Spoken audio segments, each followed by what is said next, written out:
여러분의 전립선 건강을 응원하는 비뇨기과 전문의 김 교수입니다. 대학병원 교수로 전립선 비대증 환자분들을 진료하다가 최근 SNU 건전 비뇨기과를 개원했습니다. 제 유튜브 채널 건전한 비뇨기과 김 교수를 통해서도 많은 분들과 소통하고 있는데 이렇게 건나물TV에서 인사드리게 되어 반갑습니다. 오늘은 다 보시고 나서 실천을 하면 바로 효과를 보실 수 있는 중요한 내용들을 말씀드리겠습니다. 전립선 비대증이 있으신 분들이 제일 무서워하는 수술, 이걸 평생 피할 수 있는 방법을 알려드릴게요. 오늘 영상에 나오는 한 4가지 정도의 간단한 방법만 실천하셔도 전립선 비대증 평생 수술 안 받으셔도 됩니다. 항상 끝까지 시청하시고 한번 실천해보세요. 전립선 비대증 있는 분들 많으시죠? 내가 언젠가는 수술 받아야 하지 않나 고민하는 분들도 많으실 거라 생각합니다. 실제 진료를 해보면 거의 모든 분들이 비대증 수술 받는 걸 굉장히 싫어하고 무서워하세요. 왜 그렇게 무서워들 하시는지 이야기를 해보면 아플 것 같다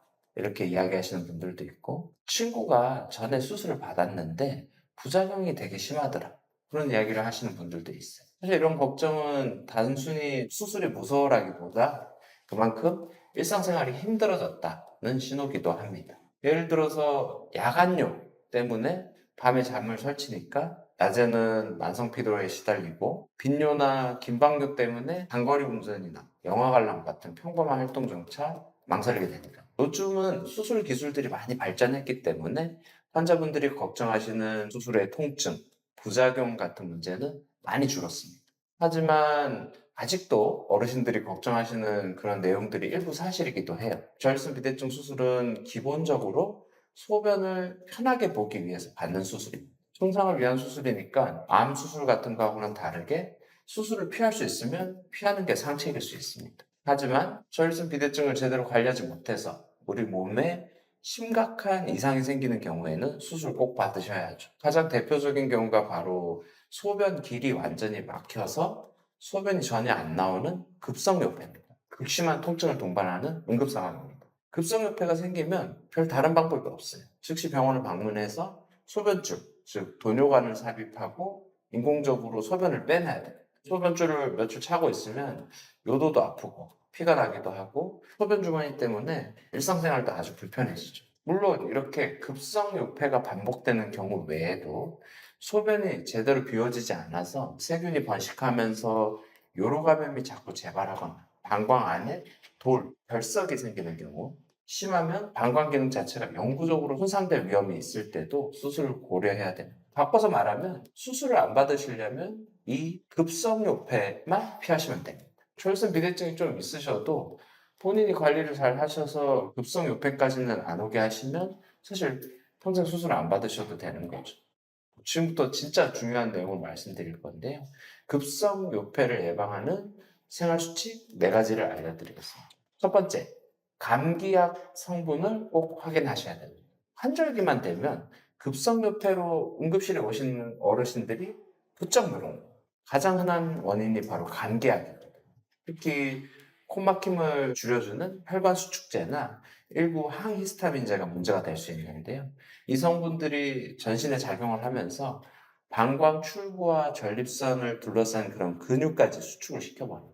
이미 전립선이 커져서 소변 길이 좁아져 있는데 이 근육까지 꽉 조여버리니까 소변 길이 완전히 막혀버리는 거죠. 따라서 감기나 알레르기 증상이 있을 때 약을 처방받거나 구매하실 때 반드시 의사나 약사한테 제가 전립선 비대증이 좀 있습니다, 안전한 약으로 부탁드립니다 라고 꼭 말씀하셔야 합니다. 두 번째는 과음하지 않게. 술에는 기본적으로 이뇨작용이 있습니다. 과음을 하면 몸에서 만들어지는 소변량이 갑자기 늘어서 방광이 갑자기 늘어집니다. 취하면 방광에 소변이 다 찼다는 신호를 내가 잘 못 느껴요. 이런 경우에 방광이 처져서 소변을 보고 싶어도 전혀 못 보는 경우가 종종 생깁니다. 이를 예방하려면 과음을 피하시고, 음주 중에 소변 마려운 신호가 오시면 참지 말고 바로 화장실에 다녀오시는 게 좋습니다.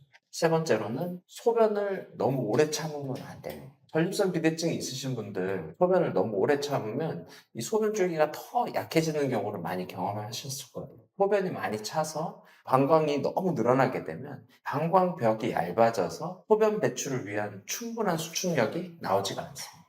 그러면 오히려 소변이 더 안 나와서 방광은 오히려 더 처지게 되는 순환이 생겨버려요.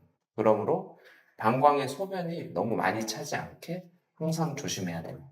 대표적인 경우가 차를 타고 어디 멀리 가실 때, 장거리 운전으로 지방에 가실 때는 꼭 2시간 이내로 휴게소에 들리셔서 화장실 미리 다녀오시는 게 좋습니다.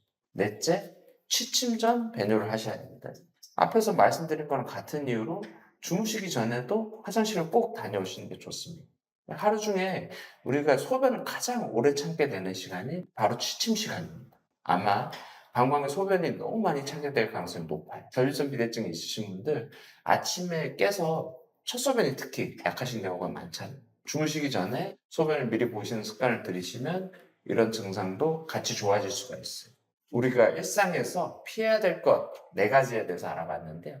피하는 것만으로는 부족하죠. 지금부터는 좀 더 적극적으로 전립선 건강을 지킬 수 있는 우리가 꼭 해야 될 일에 대해서 알아보겠습니다. 바로 운동입니다. 그 중에서 배뇨 조절 능력을 향상시키는데 아주 효과적인 남성 케겔 운동을 알려드리겠습니다. 가장 중요한 거는 운동할 근육을 정확히 찾는 거예요. 소변을 보다가 중간에 의식적으로 딱 멈춰보거나 아니면 가스를 참을 때 사용하는 근육. 그게 바로 골반저 근육입니다. 정확한 운동 방법이 이렇습니다. 먼저 등을 대고 편안하게 누워서 무릎을 구부리시고요. 배나 허벅지, 엉덩이에는 힘을 빼고 오직 방금 찾은 그 골반저 근육에만 힘을 줘서 3초에서 5초 정도 꽉 조여줍니다. 그리고 나서 3초에서 5초간 완전히 힘을 풀어줘요. 이거를 한 10번 정도 반복하는 게 한 세트고요. 하루에 3세트씩 꾸준히 해주시면 됩니다. 아주 중요한 주의사항이 있습니다. 운동할 근육을 찾기 위해서 소변을 끊어보는 거는 괜찮지만 실제 소변을 보는 중에 이 운동을 반복하시면 절대 안 돼요. 오히려 방광에 소변이 남아서 감염의 위험을 높일 수가 있습니다. 케겔 운동과 함께 가볍게 걷는 유산소 운동도 골반 주변의 혈액순환을 도와서 전립선 건강에 큰 도움이 되니까 함께 추천해 보시기 바랍니다. 전립선 비대증 수술까지 가시는 분들은 그렇게 많지 않습니다. 오늘 말씀드린 피해야 될 것 4가지를 잘 기억하시고 여기에 더해서 해야 될 것인 케겔 운동까지 꾸준히 실천하신다면 수술 없이도 충분히 건강한 생활을 유지할 수 있습니다. 전립선 비대증은 관리가 가능한 건강 상태입니다. 오늘부터 시작하는 작고 꾸준한 생활 습관의 변화가 여러분의 삶의 질을 되찾는 가장 강력한 무기가 될 수 있습니다. 지금까지 건전한 비뇨기과 김 교수였습니다. 감사합니다.